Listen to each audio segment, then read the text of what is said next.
That's how it happens. One minute you are just another awkward second grader, and then your mom takes you and your brother to her friend's house out in a country. When you get out of the car, there is this big yellow dog wagging its tails at you. Your mom and your brother, they go to ring the doorbell. And you, on the other hand, you get down on your knees in front of this friendly dog and you start petting him. And suddenly, out of nowhere, this dog, he snaps his jaw on you, on your face. And your life as you know it ends. It will never be same again. It happens so fast that you don't even know what happened. It feels like a very sharp pinch, but then it's spreading through your whole face. There's blood, there's lot of blood. You yell for your mom, you run towards her, and when she turns back and look at you, she grasps in horror. She breathes in horror and she covers my brother's eyes and she screams, "Don't look, don't look."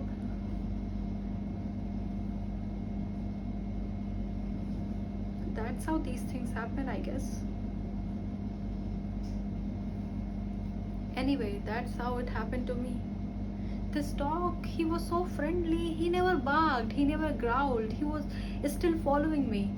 The blood pouring in through the holes in my face, and he's looking at me, still friendly and playful. My mother, she grabbed the jacket from the car and she told me to hold it tight against my face. I was crying, I was panicking. I felt like I was choking. At the hospital, the nurses were keep coming in, mopping up the blood, asking questions, trying to establish how much of my face was still left. My face, it felt puffy and I was lightheaded. The nurses were friendly. They wanted me to believe them that the doctors would be able to fix them. I did. I did believe them when they told me that the doctors would be able to fix me. My father didn't.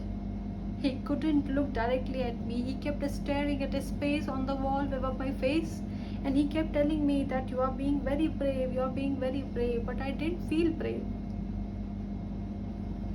I was crying, I was still crying, but silently.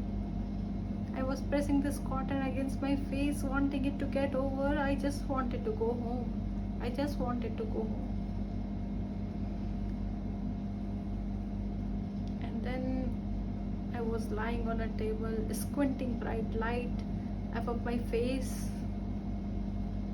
I can't feel the stitches, but if I look into the corner of my right eye, I see that. I see that silver needle moving up and down, so I don't look. They keep trying to talk to me. Half of the time I don't know what they are saying. Half of the time they're telling me that how brave I am. But that's only because they don't know how afraid I feel. You cannot cry, otherwise they might mess up your stitches. You're not allowed to move at all. They kept saying that it will all be over soon. But they lied. They lied because I was conscious the entire time while they sewed my face back together. What I remember the most was this bright light and strangely this embodied voices of my parents and doctors trying to keep the patient calm. And finally, when they let me see myself together, when they gave me the mirror, I was prepared. I was prepared for a Halloween mask, for a horror movie, for a nightmare. But the blood had been cleaned away. It was just nice row of stitches. I was actually relieved, I was relieved because it didn't look like what I pictured. And I thought, it's all over now. Now I can go back to my, daily normal life.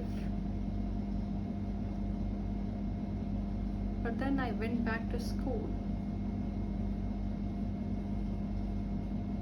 then where the real trauma began.